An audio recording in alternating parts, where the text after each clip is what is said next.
It's a movie about war, love, the expression of love, hate, anger, politics. It's also about forgiveness. So to make a movie about forgiveness is tough, because the audience have got to do some forgiving too.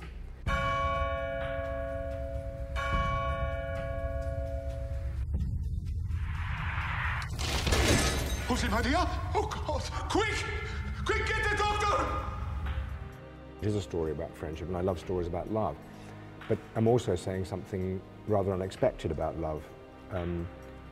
In this movie, love produces some brutalities. There's a moment in the movie where I know people don't know what to think of something that happens. You can feel the audience go, and you know they're completely in shock at what's happened, but they're partly in shock because they can't judge it. And that's such a crucial moment. I mean, people have to go and see the movie to feel that moment. Dad? Found out that you were in a seminary with Jose Maria Escriva. I warn you, leave it alone. And the movie's saying, you may think that love has gone, but it may exert itself in ways you simply don't think about. Love is more than just boy meets girl, marries, lives happily ever after, and has 2.5 children.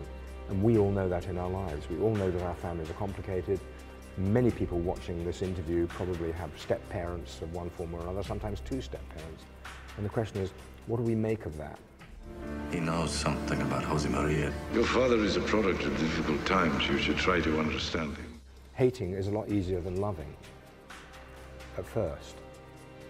But the fruits that grow out of hatred are a lot sourer and bitterer and more murderous than the fruits that grow out of love. So though planting love can be more difficult, when it grows, it's a much, much more productive garden. Go, go, go! I'm such a coward.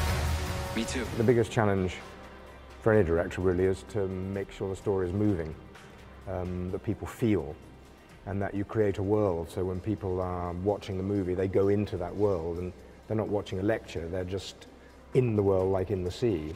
And I also wanted to make a very complicated hero, a hero that actually would not normally be the hero at all, and see if I could touch people and make them want him to survive in a kind of way. Now, especially now, we have to be sowers of peace. That costume of yours won't protect you anymore. I don't wear this for protection. I think Dan Brown's view of Opus Dei was just rubbish, just manipulation, and he could have picked anything, and it's kind of stupid. And rather thoughtless, actually, because you think, hey, Mr. Brown, what about all those people who believe that we're simple, ordinary people? This is just prejudice. Anyway, that's a different thing. We'll be born from the blood of the old. Courage to burst from our cages and set ourselves free, or die in the attempt. Shooting a big scene is not really difficult if you break it down into smaller parts.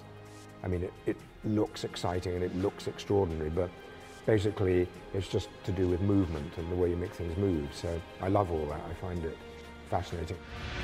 I didn't know whose side I was on anymore.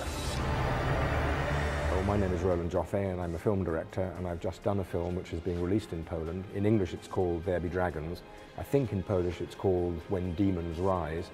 I'd like you to come and see it. I think this is a film for anybody who has a family, anybody who's struggling with life and not sure where to go next. Maybe this is a movie for you. You'll certainly be moved by it, so welcome.